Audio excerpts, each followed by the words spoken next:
that the minimum wage in this country is $7.25.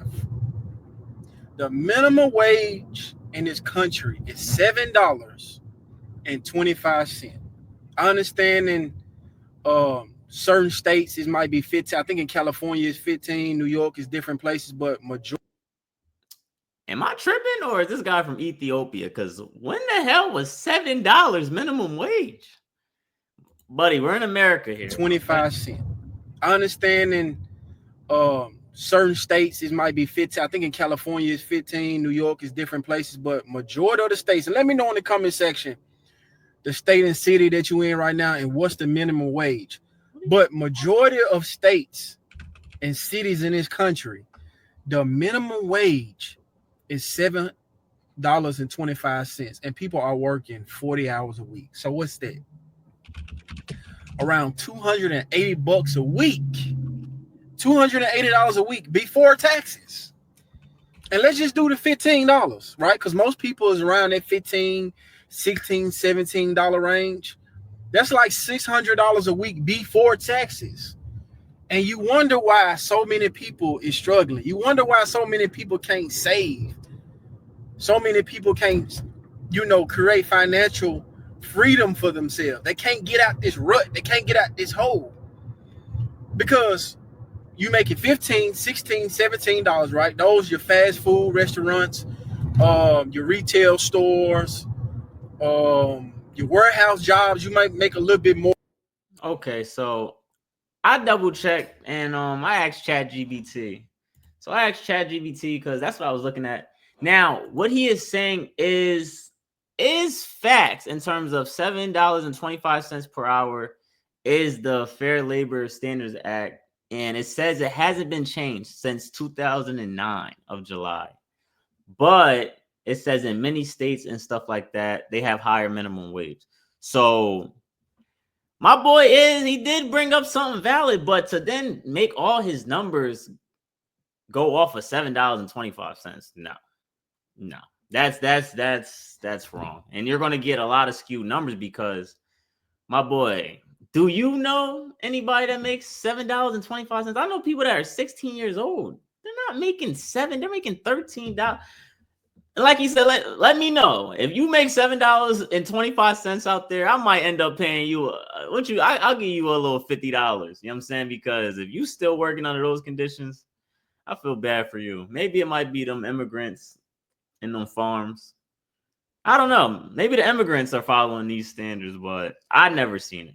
Or $18, $19, something around that time. It's when you start getting to 20, 25, 30, 35, 40, that's your trades, that's your degrees and different things like that, certifications. And even then, $20 a week, that's around 800 something. That's like $800 a week.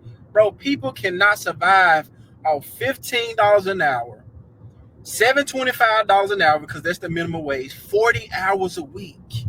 And people are struggling still 40 hours a week, but they want to keep you distracted. They want to keep you poor, right? Social media and the media want to have you fighting about this, talking about that, when you need to be worried about your finances, right? Because they'll throw something in your face to have you distracted and not realizing that you poor.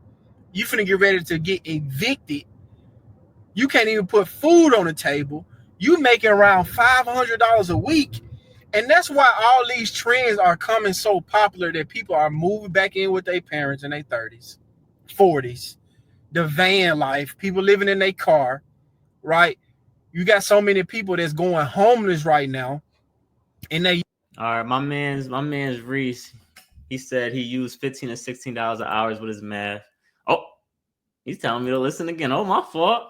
All right, so okay, but I heard this part that he just brought up in terms of pay. Now, I'm gonna be real with you. I'm gonna be totally real with you. Now, is it hard living off of $20 an hour? I will say I think it is. I think it is hard, but is it possible? 110%. 110%. My issue with how people are viewing money and talking about how everybody's struggling, things of that nature, is we don't want to talk about the bad spending habits that people make. There's a lot of people that make decent money. There's people that bring income in. Now, how they send it out is another story. You know what I mean? So how I'm looking at it is we got to lower our expenses. And even if we have the same income, I think we will be fine. So stop going out getting these big car and financing all this money for your car, paying $400 a month, and then complaining about how broke you are. Stop getting, you know what I mean, crazy rent. You might have to move in with people. You might have to move in with your parents. But I think if people truly understand that also, money is a serious topic that people are scared of really talking about because shoot, people don't really know what they don't know. So if you are struggling, I truly recommend go back and evaluate your expenses. And if you can't live on your own, it might be time to move back in with your parents for a year or two and stack your cheese up. But don't move back in and buy dumb stuff. Move back in, get your money right, and then do it the right way. Using gym memberships to shower. I'm telling you guys, if you don't look, I'm gonna give you a solution to this. You have to build something for yourself. You gotta create a business for yourself outside of your 9 to 5. I'm not the person that's going to tell you to quit your job. I got my job, but I'm also making money on the side. I'm also starting a business because I realized that these jobs don't give a damn about you. They don't care. They never did care about you. They never did. And they not finna change just because you protesting outside the job. The government could, you mean to tell me, I'm 33 years old. My first job is when I was 15 years old. I worked at Burlington. The minimum wage was $5.65. I was making around $100 a week, $200 on a good week if I work some overtime or if I work on the weekends. Out of over 15 years, 16, 17 years. This nigga look like he 28 with a full-grown beard talking about he was making $5 an hour. Okay. They only went up $2. How you gonna survive off $7.25 an hour working 40 hours a week? All right, let me hit on the thing when he talk about he thinks everybody should start their own business on the side. I think there is some truth to that. But when people use that buzzword, like remember back in even a couple years ago, entrepreneur used to be like the biggest buzzwords of it all. Everybody brought up, oh, I want to be an entrepreneur. I want to do this. I want to do that. Like it got played out. And let's be honest, 99% of you aren't bosses. Y'all are not meant to be entrepreneurs. Now, do I think that you should also find a second source of income? Yes, I do. Now, but I don't think you should be looking for a second source of income if you're not really taking advantage of your first source of income. And many of you aren't taking advantage of your first source of income. Many of you don't even match your 401ks. And that's a problem in itself. Many of you don't even have a good accountant whenever you do start making money. And like I said, I'm not even talking about business. Now, if you want to get into, all right, being an entrepreneur, starting your own business, that is 10 times harder than your actual job. For your own business or anything you're starting to create for yourself, it depends if you want to stay on a small level or if you want to do anything legally. Let's talk about it legally. It requires taxes involved. So many of you need to understand that when you start making your own business, it's going to be 1,000 times harder than your regular job.